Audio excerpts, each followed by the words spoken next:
Resultados de laboratorio de la Universidad San Francisco confirmarían que la variante Omicron ya circula de manera comunitaria en Quito y Guayaquil.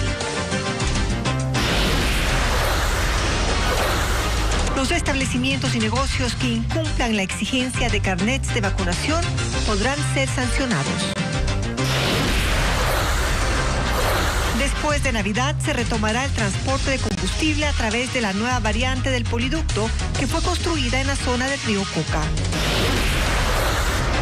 Sicarios ingresaron a una vivienda y asesinaron a un adolescente. Otras 3 menores de edad resultaron heridas en el norte de Guayaquil. Las noticias en Televistazo con Gabriela Baer.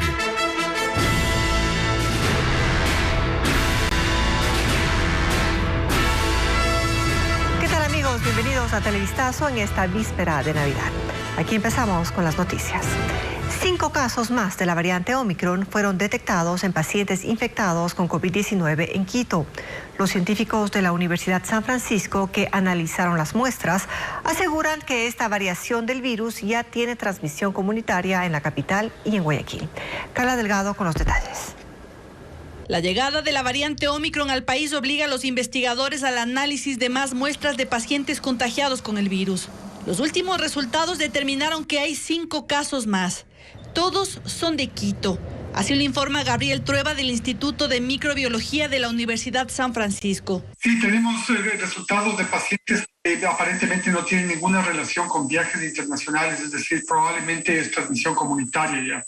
Agrega que estos nuevos casos no tienen relación con los ya detectados. Bueno, después de haber visto lo que pasó con la variante Delta, estamos seguros que la variante Omicron va a tomarse el país en unos pocos días. Los pacientes infectados con Omicron tienen entre 20 y 60 años de edad. Desde el Ministerio de Salud tampoco descartan que en los próximos días esta variante ya circule en todo el país. Primero tenemos que recibir, obviamente, las secuenciaciones que nos tienen que dar de la Universidad San Francisco, de la Universidad Espíritu Santo, del INSPI, y determinar si es que estos casos que ellos han determinado tienen o no alguna relación con el caso primario. Eso no significa que en estos días no vaya a ser comunitaria. La Omicron ha demostrado que es entre 7 y 17 veces más contagiosa que la Delta. Al menos 500 muestras semanales se analizan en Ecuador en 3 institutos especializados. El cumplimiento de la exigencia del carnet de vacunación en espacios públicos conllevará una sanción para el establecimiento que permita el acceso de personas no vacunadas. Esta disposición se deberá cumplir al menos por los próximos 30 días en el marco de la inmunización obligatoria. Patricio Díaz tiene los detalles. Las intendencias serán las encargadas del control de que todos los establecimientos públicos soliciten el carnet de vacunación. Esto es, centros comerciales, cines, restaurantes, entre otros. ¿Qué pasa si en esa revisión identifican a una persona sin ese documento? No se le sanciona a la persona, porque esto regula al local, al buen funcionamiento del local. No las personas, sino las entidades que no hicieran cumplir con las disposiciones del COE nacional. El requisito del carnet de vacunación para el ingreso a los diferentes establecimientos públicos y privados se estableció por ahora hasta el 22 de enero. Va a estar relacionada con el avance de la pandemia y la evaluación epidemiológica que realice semana a semana el Ministerio de Salud. De eso dependerá la suspensión de la obligatoriedad de presentar el certificado de vacunación o que se extienda esa disposición durante más tiempo. Pero las autoridades enfrentan también otras dificultades. La existencia de casos de falsificación de los carnets. La ministra de Salud confirmó a la Asamblea que un médico fue puesto a órdenes de la Fiscalía por este tema. Por ejemplo, nos presentan carnet de lugares y fechas que no fueron habilitados centros de vacunación o certificados con vacunas inexistentes, por ejemplo, con lotes que son completamente inexistentes. En estos casos, los involucrados podrían ser investigados por falsificación de documento público, que según el Código Penal significa una pena de entre 5 y 7 años de prisión. En un recorrido por Guayaquil, un equipo de Televistazo constató que muy pocos centros comerciales cumplen la presentación del carnet de vacunación de forma obligatoria para que los clientes puedan ingresar a estos lugares. Messi Granja cuenta que algunos visitantes se mostraron sorprendidos por las nuevas disposiciones. Desde muy temprano se formaron las filas de personas en uno de los centros comerciales más grandes del norte de Guayaquil. En los ingresos, personal que labora en San Marino verificó que cada cliente no solo presentara el carnet de vacunación, sino también la cédula de identidad para comprobar que el documento sea auténtico. Algunos olvidaron que desde hoy rige esta normativa en la ciudad. Sí, lo que pasa es que nos olvidamos, sí. ¿Desconocían o quizás no se acordaron que desde hoy solicitaban carnet? Él no lo tiene, no lo trajo. ¿Ya conocía la disposición? Sí, ya estaba enterada. Sí, le estoy preparada. En una de las puertas principales se colocó un afiche para que los clientes puedan descargar el certificado digital de vacunación. Sin embargo, durante un recorrido, verificamos que era el único de 3 grandes centros comerciales del norte del puerto principal que cumple con la medida. El COE cantonal solicitó que desde ayer se obligue al público a presentar el documento en estos lugares, pero no todos cumplieron. Sin embargo, hasta el cierre de este reportaje, y pese a nuestra insistencia, no obtuvimos una declaración de parte de la Intendencia de Policía del Guayas sobre cuándo se aplicarán estas acciones y cuánto personal poseen para hacerlo. Decenas de personas permanecen afuera de hospitales públicos esperando noticias de sus familiares internados. Sin importar el clima o la falta de recursos, ellos se mantienen vigilantes pasando la noche en las aceras. William Young recorrió estas casas de salud en Guayaquil y nos muestra sus historias. Hoy es Nochebuena y para muchas familias esa es la esperanza para que sus historias cambien. Ana Rodríguez está desempleada. Se abriga cada noche en la misma esquina y con la misma ilusión de una buena noticia. Su hija recién nacida está hospitalizada hace 13 días. Porque allá adentro no hay las medicinas, jeringuillas y eso, entonces mandan a una que las compre. Ella es solo una de las decenas de historias que se cuentan solas. Aquellos familiares que sin importar la fecha permanecen afuera de los hospitales pendientes de una buena noticia. Mayra espera eso hace una semana. Ay, el mayor regalo para mí sería que me digan que mi sobrinito ya está fuera de peligro y poderlo llevar a la casa. A horas de la Navidad llegan muestras de ánimo y afecto. Personas que sin conocerse comparten dramas y sueños. Llevando algo de comida hacen menos difíciles sus noches. Venimos a darle un granito de arena a cada de nosotros, venimos a repartir un poquito de lo que tenemos con ellos.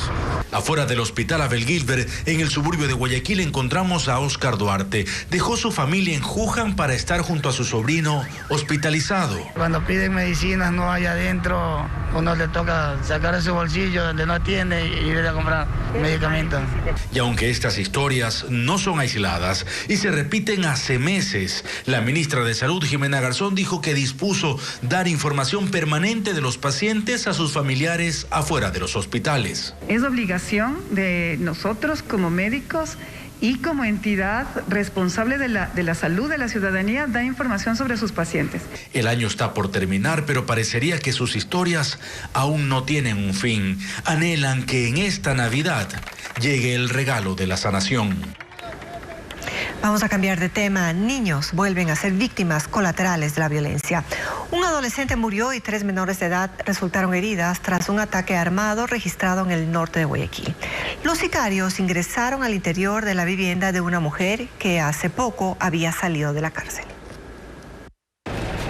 Un adolescente murió dentro de esta vivienda cuando sicarios ingresaron a una casa a atacar a una mujer la noche del jueves en Bastión Popular, en el norte de Guayaquil. Según las primeras versiones, 2 sujetos vestidos de negro que se movilizaban en una motocicleta sin placas ingresaron hasta la vivienda donde se encontraban los 4 menores de edad y dispararon en varias ocasiones. La policía indicó que el fallecido no tendría parentesco con la familia que vivía en la casa. Por versión de la madre de las personas heridas, en primera instancia nos manifiesta que era un muchacho que era oriundo de la ciudad de Santa Elena, y que se encontraba viviendo aparentemente en estas festividades aquí con Elia. Sin embargo, luego que se efectuaron 2 allanamientos la noche de ayer con personal de la DINASED, se pudo determinar que él vivía en Flor de Bastión, en el distrito Nueva Prosperina. Las investigaciones se centran en el microtráfico. Esto tras el hallazgo de paquetes de droga en el domicilio donde ocurrió el asesinato. Esta casa ya ha sido intervenida en una anterior oportunidad y de aquí se ha incautado sustancias estupefacientes. Las 3 menores de edad que resultaron heridas en este ataque actualmente se recuperan en una casa de salud. Los uniformados informaron además que la madre de las menores heridas registra antecedentes penales y fue retenida para investigaciones. La ola de crimen no se detiene en Guayaquil. Esta madrugada, sicarios le dispararon 27 veces a un hombre mientras intentaba reparar su vehículo en la avenida Pedro Menéndez Gilbert. La víctima registra antecedentes penales. El cuerpo de un hombre que murió tras ser baleado quedó a pocos metros del auto en el que se movilizaba durante esta madrugada. Esto ocurrió en la avenida Pedro Menéndez Gilbert, cerca de los condominios de la Fuerza Aérea en el norte de Guayaquil. Según las primeras investigaciones policiales, el carro del occiso habría sufrido un desperfecto mecánico y por eso paró su marcha, momento que los sicarios aprovecharon para asesinarlo. Dicen que venía del terminal terrestre dejando a su cónyuge ahí. De ahí se ha trasladado por esta vía. Al llegar a este sector parece que el vehículo ha sufrido algún desperfecto. De la parte de enfrente se bajan varios ciudadanos, cruzan la calle y realizan varios disparos de arma de fuego. El fiscal Dani Bisuete, que autorizó el levantamiento del cadáver, mencionó que a la víctima le dispararon en múltiples ocasiones. Hay un total hasta el momento de 27 indicios balísticos. De lo que se tiene conocimiento hasta el momento sí tendría antecedente al señor. Diferentes delitos presuntamente. Además, informó que realizan investigaciones para dar con los autores materiales e intelectuales de esta muerte violenta. La policía de antinarcóticos detiene a una persona y decomisa casi 1 tonelada de droga dentro de un contenedor que estaba cerca de uno de los puertos de Guayaquil. Melín Ochoa nos informa que los narcos buscan nuevas rutas de envío, por ejemplo, los países de África. Los bloques de cocaína estaban envueltos con cinta verde. Son casi 1 tonelada de droga que fue encontrada dentro de un contenedor en una vía cercana a uno de los puertos ubicados en el sur de Guayaquil. El destino final del cargamento era Túnez, en el norte de África. Estas bandas delincuenciales están buscando otros destinos con el fin de poder despistar el trabajo que hace la Policía Nacional. Nosotros como policía tenemos, a través del Interpol, coordinamos con las policías del mundo. Las primeras investigaciones determinan que los sellos de seguridad del contenedor estaban adulterados. Ahora los agentes de la unidad de puertos están tratando de identificar en qué lugar los narcos lograron ingresar la cocaína. A ver si es que a lo mejor lo hicieron a través del gancho. La droga tiene una cifra récord que supera las 200 toneladas de alcaloide. Valor de mercado son más de 7.000 millones de dólares, el golpe directo que se está afectando en el bolsillo del narcotráfico. Los países de Norteamérica, Europa y ahora África son los más apetecidos por los narcotraficantes para el envío del ilegal cargamento.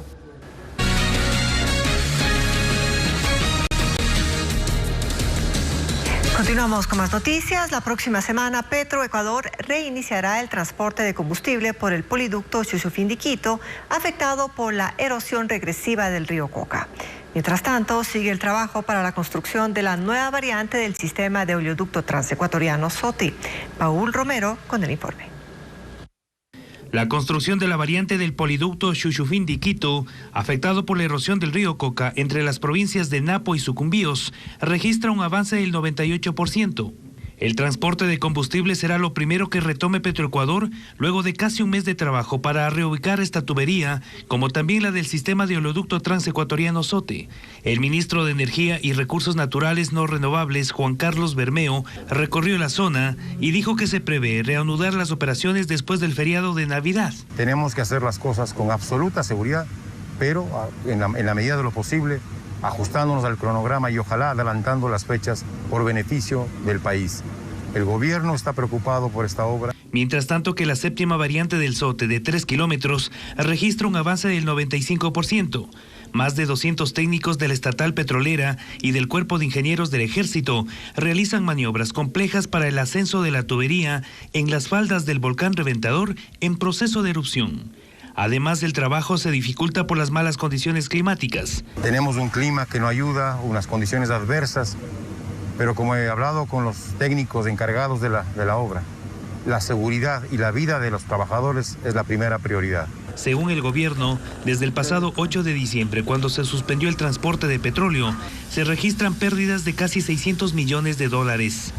En el sector de San Luis, también la empresa privada Oleoductos de Crudos Pesados, OCP, realiza otra variante por los problemas de erosión del río Coca, que frenó la producción nacional de 300.000 barriles diarios de petróleo. La vía Ibarra-San Lorenzo, que comunica a las provincias de Imbabura y Esmeraldas, continúa bloqueada por varios deslaves. Uno de ellos destruyó por completo la mesa de la carretera y, según las autoridades, habilitar este tramo tomará al menos 6 meses. Cristian Tinajero recorrió la zona. Las rocas no paran de desprenderse de la montaña en la parroquia La Carolina del Cantón Ibarra. Y es que ya son más de 48 horas que lleva cerrado un tramo de al menos 15 kilómetros de la vía Ibarra-San Lorenzo a causa de 4 deslaves ocurridos el pasado miércoles. Los habitantes de la zona denuncian que los trabajos de limpieza de la vía son lentos. Ya se ha dañado la máquina ahí, ahorita ya no hay quien trabaje, ya dejaron ahí. Sobre eso decían que ya salen de vacaciones. Mientras tanto, la desesperación crece entre las personas que quedaron atrapadas entre los derrumbes. Están a la intemperie, sin agua y comida. Temen pasar Nochebuena en medio de la montaña. Estamos como 35 carros y gente ha de haber como unas 100 personas que estamos atrapados en medio de los 2 derrumbos. Los más arriesgados, en cambio, atraviesan a pie los cerros para poder recibir la Navidad en casa. Los habitantes de la parroquia La Carolina deben caminar por más de 3 horas por un sendero como este, lleno de lodo y escombros, para llegar a sus destinos. El deslizamiento de tierra, registrado cerca de la comunidad San Jerónimo, es el más grave. Aquí la base que sostenía la carretera estatal ya no existe. Pablo Jurado, prefecto de Imbabura, estima que los trabajos de reparación de este tramo tomarán al menos 6 meses. Desde la mesa de la vía hacia el cauce del río, por lo menos serán 100 metros. Por lo tanto, no es fácil levantar un muro y solucionar el problema. Ya es un tema de alta ingeniería, insisto, que va a demandar de ingentes recursos económicos. Además, recomienda declarar en emergencia a esta carretera que comunica a Imbabura con Esmeraldas para iniciar los trabajos de reparación lo antes posible. Los juicios de repetición para que el Estado cobre indemnizaciones pagadas por sentencias de la Corte Interamericana de Derechos Humanos no han tenido éxito pese a los años transcurridos. Se avisora que los responsables de la sentencia en el caso El Universo tampoco paguen en el corto plazo. Un informe de Jacqueline Rodas. La reciente sentencia de la Corte Interamericana de Derechos Humanos, que condena a Ecuador al pago de $400.000 a las víctimas del caso El Universo, puso sobre la mesa la falta de eficacia de los juicios de repetición. Cobrar a los responsables no será sencillo. La legislación actual vigente para el tema de repetición es una legislación farragosa, dispersa, complicada.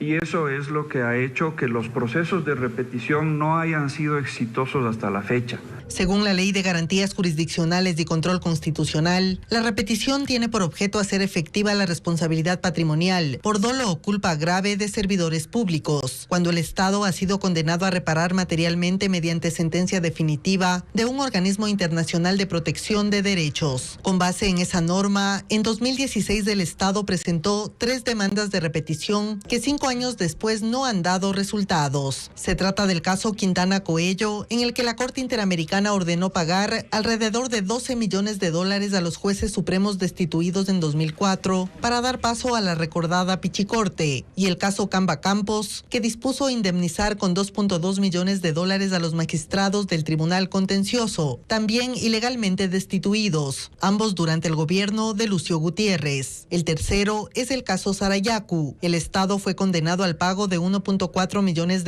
por una concesión petrolera inconsulta de la década de los 90 tormenta que afectó a la población amazónica. En julio de este año presenté ante la Asamblea Nacional un proyecto de ley orgánica de repetición que apunta justamente a hacer que el trámite de repetición dentro de los procesos judiciales sea el más expedito, el más eficiente. El procurador espera que a inicios del próximo año la Comisión de Justicia de la Asamblea acelere el trámite del proyecto de ley.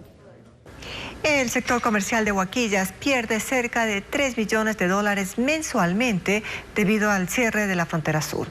Nuestro corresponsal Fabricio Lapo nos informa que de 10.000 comerciantes, 1.000 ya han cerrado sus locales, están en la quiebra porque no han logrado vender su mercadería.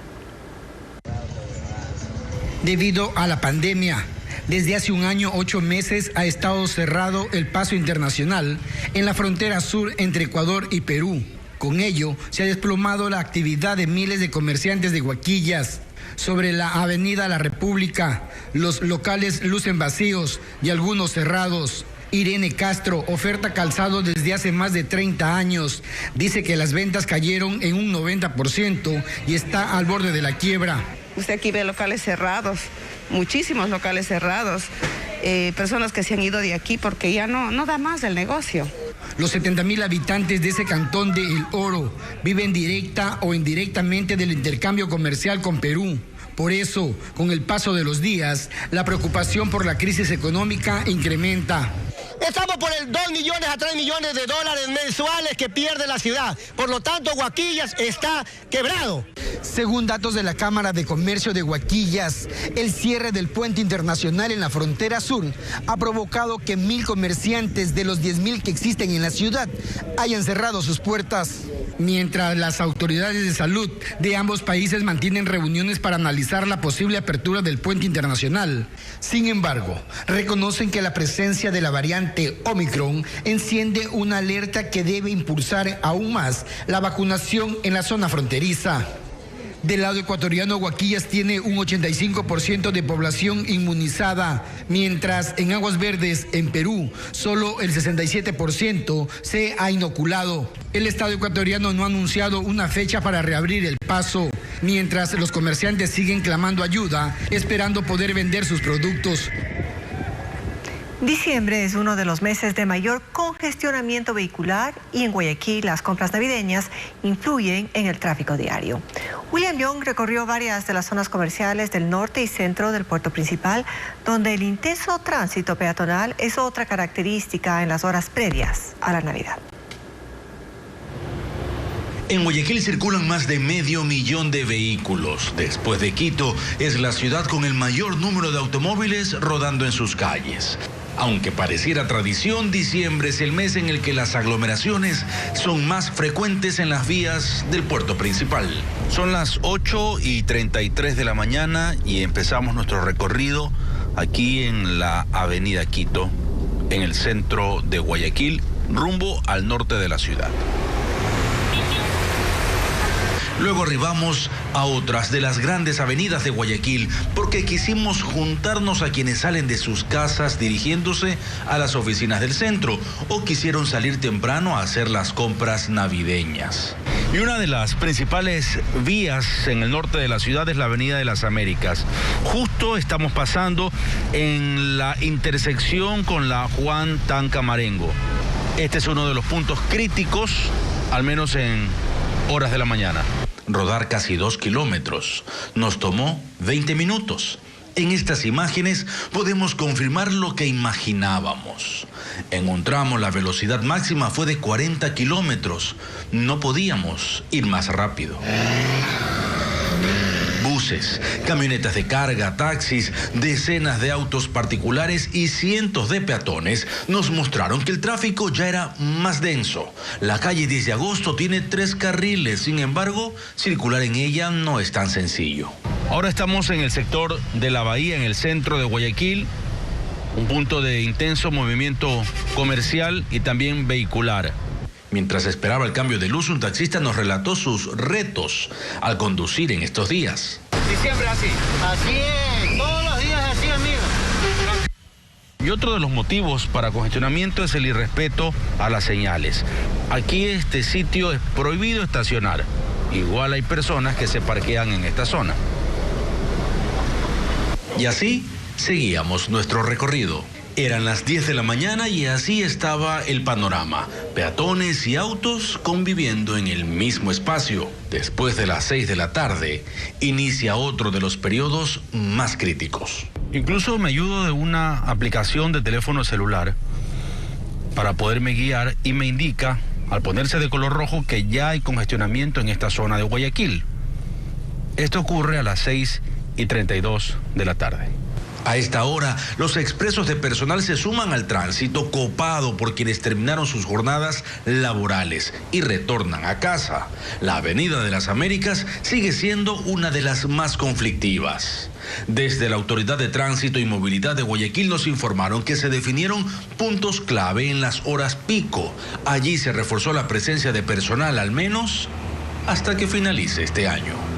La Agencia Nacional de Tránsito extendió hasta el mes de marzo la validez de las licencias de conducir caducadas. Como nos cuenta Ítalo Ruiz, la decisión fue adoptada debido a la alta demanda que existe por el documento y los inconvenientes presentados este año en el sistema informático de la institución. Tras varios meses de insistir en la página web de la Agencia Nacional de Tránsito para obtener un turno, María José Cárdenas finalmente accedió al sistema y acudió a la oficina de la institución, ubicada en el ECU 911 San Borondón, para renovar su licencia de conducir. Sí, ya tenía caducado un mes. Al principio sí fue de buscar y buscar el turno en varios días, varias ocasiones. Nos salió un turno para febrero, pero bueno, luego a fines de noviembre mi esposo comenzó a buscar turnos nuevamente y por suerte nos salió para esta fecha. Inicialmente, la ANT dispuso que quienes tuvieran sus documentos caducados podrían utilizarlos hasta el 31 de diciembre. Sin embargo, ese plazo se extendió.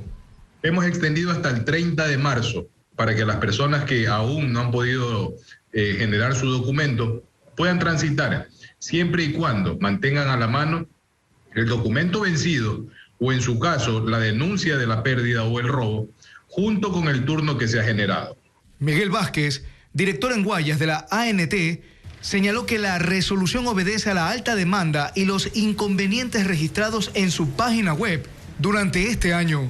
Existe un sinnúmero de turnos que ya existían previamente, a los cuales se les dieron de baja y se han ido reagendando las personas. Esto con el fin de precautelar que las personas no sean víctimas en la calle de una falsa expectativa de generar o cambiar los turnos, las fechas. ¿Han podido ya fortalecer las seguridades del sistema informático de ANT para que no vuelvan a ocurrir este otorgamiento de licencias, estos turnos, por ejemplo, por los que mucha gente reclamó y estas otras irregularidades que se presentaron en meses anteriores? Tras el hackeo, nosotros hemos implementado un sinnúmero de seguridades, la cual ha permitido que nosotros estemos actualmente trabajando de forma muy normal.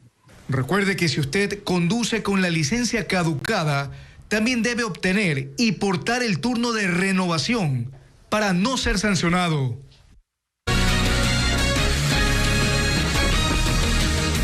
Con una Eucaristía en la Catedral de la Inmaculada en Cuenca inició el tradicional pase del Niño Viajero que se celebra cada 24 de diciembre en la provincia de Azuay y que por segundo año consecutivo se celebró con una caravana motorizada por las principales calles de Cuenca.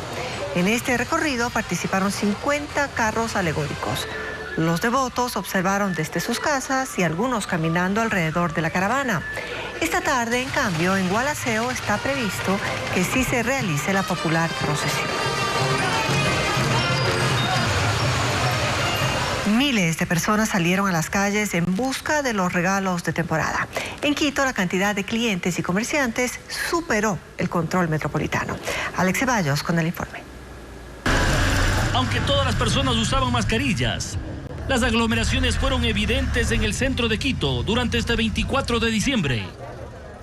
El regalo de temporada motivó a muchos a salir a la calle en medio de una pandemia que no da tregua. Que hay mucha competencia en la calle, muchas personas extranjeras que vienen a vender y tienen derecho a ganarse los centavitos. Pero nosotros encerrados aquí ha sido duro. En pocos locales comerciales se respeta el distanciamiento y las medidas de bioseguridad. En este establecimiento el ingreso estaba limitado. Hacemos pasar máximo 3 personas por familia por el aforo del local. Entonces, por seguridad de los clientes como de la nuestra, no podemos hacer pasar a todos. Muy bien, por la bioseguridad de la vida, que es muy importante, y de los seres queridos para no llevar el virus a casa. La agitada actividad comercial a veces generaba problemas entre clientes y conductores. Bueno, lo que pasa es que la señora viene de allá rogando que va a pagar lo que es del taxímetro. Y ahorita la señora me viene a pagar $2, vea. Tanto es usted, $3. El taxímetro me está marcando más de $4, vea. En el norte de Quito el panorama fue similar. El comercio autónomo ocupó calles y aceras. Los usuarios tenían un limitado espacio para caminar. La Agencia Metropolitana de Control efectuó operativos, pero la cantidad de comerciantes y clientes superaba la voluntad. Estamos verificando que no exista comercio autónomo no regularizado en este espacio. Así está la ciudad de Quito, con miles de comerciantes que buscan reactivar su economía en esta nueva Navidad, en medio de la pandemia.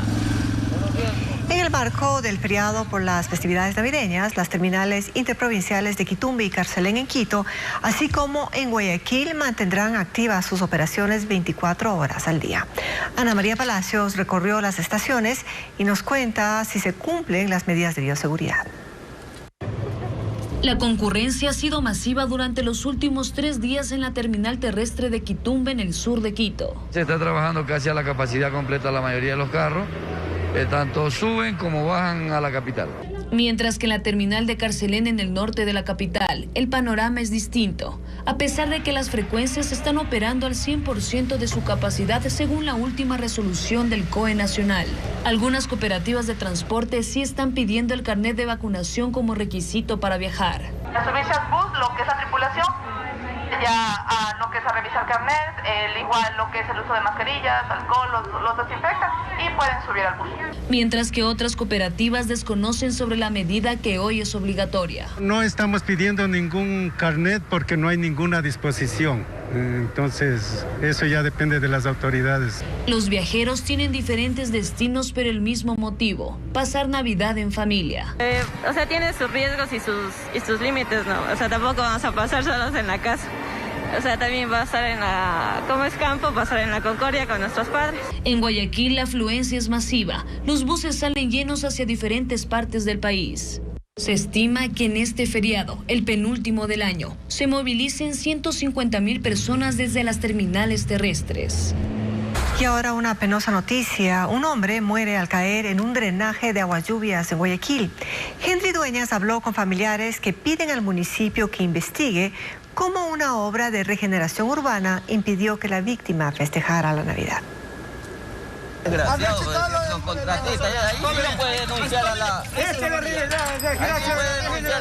Los vecinos de la 25 y Vacas Galindo están consternados porque a Medardo Aguilar, de 57 años, lo encontraron muerto cerca de un drenaje de aguas lluvias. Yo cuando me levanto y lo veo metido, o sea, estaba metido en el hueco. Julio Lozano dice que el hombre salió de su casa rumbo a la ferretería en la que trabajaba. Y lo único que se sabe es que se hundió al pisar la tapa de la alcantarilla y cayó de espalda. Una de sus piernas está quebrada. Indignado, porque es la vida de un ser humano. Por negligencia de los contratistas, una tapa mal hecha que pisó, ahí está. Se fue para el otro mundo ese muchacho. Hace un mes, en este sector del suburbio oeste de Guayaquil se concluyeron trabajos de regeneración urbana. Y es por eso que familiares no entienden cómo Medardo, con solo pisar una tapa de alcantarilla de aguas lluvias, terminó muerto. Nosotros pedimos por favor que se haga justicia, lo que eso ha sido una irresponsabilidad del municipio, del alcantarillado, ¿no? O del contratista. O del contratista, porque él solamente con pisar eso se quiebra. La familia pide que se investigue este hecho, porque la víctima hoy fue Medardo, pero mañana puede ser cualquiera. Sobre este tema llamamos al municipio y a Interagua, pero hasta el cierre de este informe no han dado una respuesta. Bueno, y hace pocos minutos la Fundación Siglo XXI emitió un comunicado sobre el trágico accidente. Aseguran que la noche de ayer, madrugada de hoy, inescrupulosos han sustraído la rejilla metálica y como evidencia hay restos de cemento destruido. Lamentablemente, el robo de tapas y rejillas metálicas en las vías públicas de la ciudad es un problema permanente contra lo que estamos combatiendo, explica así el comunicado. Bueno, y se realizó el sorteo extraordinario de Navidad de la Lotería Nacional, cuyo premio mayor era de $3 millones. El evento ya tiene a sus ganadores. La primera suerte es para el número 35691. La segunda suerte es para el 03842.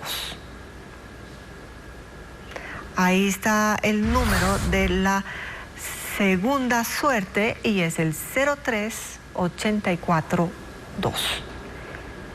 Y la tercera suerte para los números 14563. 14563 para la tercera suerte. Así culminó el tradicional sorteo navideño que se realizó en la ciudad de Guayaquil. Y Papá Noel es el conductor de un bus que recorre las calles de Quito llevando alegría a los usuarios. Un duende es su acompañante y no cobra pasaje. Carlos Luis Carrillo nos cuenta cómo fue viajar en este bus especial. Esta vez Papá Noel y su duende no salieron en su tradicional trineo. Viajaron en una unidad de la cooperativa Translatinos. Con alegría, llevaron a decenas de pasajeros a sus destinos de manera gratuita. Durante el recorrido, el duende alegraba el viaje con alegres villancicos navideños. Para recordarles que no se olviden el significado de la Navidad. Que no se olviden que la Navidad es de sueños, esperanzas. Esta es una tradición que lleva más de 10 años y fue emprendida por el titular de esta cooperativa, Jorge Llanes. Nuestro deseo es que exista siempre la felicidad, la tranquilidad, la ecuanimidad con todos los señores usuarios que nos permiten darles el servicio, trasladándoles a sus lugares de trabajo, a sus centros de estudio, a cualquier lugar que tengan que hacerlo, con la mejor predisposición, con la mejor buena voluntad. Quienes viajaron en esta ruta se vieron admirados de este detalle navideño. Más que todo alegrar a la gente, porque sí, la verdad que con la pandemia a veces uno se siente decaído y con los villancicos ya levanta el ánimo. Algo que no había visto antes. Es la primera vez que nos pasa algo así. Sí. ¿Cómo te sentiste cantar villancicos? Alegró el día. Ajá. Alegró la tarde. Sí, es algo chévere. Y lo más chévere es que no nos cobran los pasajes. Sí. Durante el recorrido, los más pequeños pudieron tomarse una fotografía con el alegre Papá Noel. Así, este bus navideño recorrió las calles capitalinas con el fin de alegrar a los usuarios, pero en especial a los más pequeños en esta Navidad. Pese a la pandemia y a la crisis económica, las ciudades del país se contagiaron con el espíritu de la Navidad y se llenaron de luces de colores para celebrar el nacimiento de Jesús. Este es un día de reflexión, pero también es un día de fiesta, y así se vive en Quito, Guayaquil y Machala este tiempo de amor y esperanza. Sí que se ha hecho largo este tiempo duro. Nadie pensó que lo difícil iba a hacerlo tanto, ni que iba a extenderse más allá de lo que cualquier imaginación generosa podía prever. Pero contra la realidad del espíritu, un ánimo que no se apaga y que aprende a convivir con el miedo y que a veces también exagera. La Navidad es una fiesta, la fiesta de la cercanía, de la solidaridad, del reencuentro. Es la fiesta del amor, y aunque lo sencillo no es condición de lo presente, porque las crisis se multiplican, el motivo se mantiene, la razón está ahí. Y eso se siente adentro, en el espíritu que no conoce de dolores, donde la esperanza se banderea a toda brisa. De colores se pintaron las ciudades y de distintas maneras se expresa esa algarabía. Es tiempo de fe. Y no estamos hablando solo de religión, sino de expectativa, de confianza pura en que ya vendrán tiempos nuevos y que podemos hacerlos mejores. Por ahora, vamos a darnos un abrazo, a regalarnos atención, a brindar por la vida, por las llegadas, por los inicios, por la reconstrucción de lo que se afectó, con la conciencia de que no existen imposibles para un corazón decidido a avanzar hacia un propósito. Y por acá, son 17 millones de latidos que sueñan con un bienestar constante y absoluto, que de puro necio, que a puro pulso se mantiene sembrado en la esperanza, porque hoy nace el hombre nuevo y con él la posibilidad de siempre ser mejores, en la casa y en la patria. Y así nos despedimos, amigos, deseándoles de corazón, a nombre de todos los que formamos la familia de Televistazo, una noche tranquila, una noche de paz y una feliz, muy feliz Navidad.